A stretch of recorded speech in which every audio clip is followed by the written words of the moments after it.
முதல் வாசகம் எரேமியா ஆகமம் அதிகாரம் 17 திருவசனங்கள் 5 முதல் 8 வரை.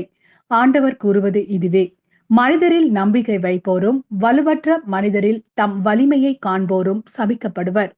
அவர்கள் பாலை நிலத்து புதர் செடிக்கு ஒப்பாவர். பருவ காலத்திலும் அவர்கள் பயனடையார். பாலை நிலத்தில் வறண்ட பகுதிகளிலும் யாரும் வாளா உவர் நிலத்திலுமே அவர்கள் குடியிருப்பர். ஆண்டவரில் நம்பிக்கை வைப்போர் பேறு பெற்றோர். ஆண்டவரே அவர்களது நம்பிக்கை. அவர்கள் நீர் அருகில் நடப்பட்ட மரத்துக்கு ஒப்பாவர். அது நீரோடையை நோக்கி வேர் விடுகின்றது. வெப்பமிகு நேரத்தில் அதற்கு அச்சமில்லை. அதன் இலைகள் பசுமையாய் இருக்கும். வறட்சிமிகு ஆண்டிலும் அதற்கு கவலை இராது. அது எப்போதும் கனி கொடுக்கும். இது ஆண்டவரின் அருள்வாக்கு. இறைவா, உமக்கு நன்றி. இரண்டாம் வாசகம் கொரிந்தியருக்கு எழுதிய முதல் திருமுகம் அதிகாரம் 15 திருவசனங்கள் 12 மற்றும் 16 முதல் 20 வரை. இறந்த கிறிஸ்து உயிருடன் எழுப்பப்பட்டார் என அறிவிக்கப்பட்டிருக்க, உங்களுள் சிலர் இறந்தோர் உயிர் தெழுவதில்லை என சொல்வது ஏன்?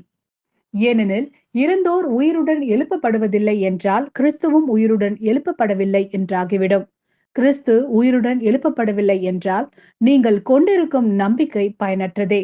நீங்கள் இன்னமும் உங்கள் பாவங்களில் வாழ்பவர்களாவீர்கள். அப்படியானால் கிறிஸ்துவிடம் நம்பிக்கை கொண்டு இருந்தவர்களும் அழிவுக்குள்ளாவார்கள்.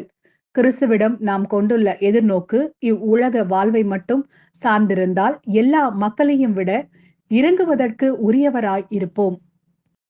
ஆனால் இப்போதோ இறந்த கிறிஸ்து உயிருடன் எழுப்பப்பட்டார். அவரே முதலில் உயிருடன் எழுப்பப்பட்டார். இது அனைவரும் உயிருடன் எழுப்பப்படுவர் என்பதை உறுதிப்படுத்துகிறது. இது ஆண்டவரின் அருள்வாக்கு. இறைவா, உமக்கு நன்றி. லூக்கா எழுதிய நற்செய்தி அதிகாரம் 6 திருவசனங்கள் 17 மற்றும் 20 முதல் 26 வரை. இயேசு அவர்களுடன் இறங்கி வந்து சமவெளியான ஓரிடத்தில் நின்றார். பெருந்திரளான அவருடைய சீடர்களும் யூதேய முழுவதிலுமிருந்தும் எருசலேமிலிருந்தும் தீர் சீதோன் கடற்கரை பகுதிகளிலிருந்தும் வந்த பெருந்திரளான மக்களும் அங்கே இருந்தார்கள். இயேசு சீடர் மீது தம் பார்வையை பதித்து கூறியவை: ஏழைகளே, நீங்கள் பேறு பெற்றோர், ஏனெனில் இறையாட்சி உங்களுக்கு உரியதே. இப்பொழுது பட்டினியாய் இருப்போரே, நீங்கள் பேறு பெற்றோர், ஏனெனில் நீங்கள் நிறைவு பெறுவீர்கள். இப்பொழுது அழுது கொண்டிருப்போரே, நீங்கள் பேறு பெற்றோர், ஏனெனில் நீங்கள் சிரித்து மகிழ்வீர்கள். மானிட மகன் பொருட்டு மக்கள் உங்களை வெறுத்து ஒதுக்கி வைத்து நீங்கள் பொல்லாதவர் என்று இகழ்ந்து தள்ளிவிடும்போது நீங்கள் பேறு பெற்றோர். அந்நாளில் துள்ளி மகிழ்ந்து கொண்டாடுங்கள், ஏனெனில் விண்ணுலகில் உங்களுக்கு கிடைக்கும் கைமாறு மிகுதியாகும். அவர்களுடைய மூதாதையரும் இறைவாக்கினர்களுக்கு இவ்வாறே செய்து வந்தனர். ஆனால் செல்வர்களே, ஐயோ உங்களுக்கு கேடு, ஏனெனில் நீங்கள் எல்லாம் அனுபவித்து விட்டீர்கள். இப்போது உண்டு கொழுத்திருப்போரே, ஐயோ உங்களுக்கு கேடு, ஏனெனில் பட்டினி கிடப்பீர்கள்.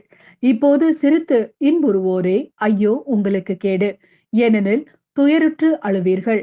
மக்கள் எல்லாரும் உங்களை புகழ்ந்து பேசும்போது ஐயோ உங்களுக்கு கேடு, ஏனெனில் அவர்களின் மூதாதையரும் போலி இறைவாக்கினருக்கு இவ்வாறே செய்தார்கள்.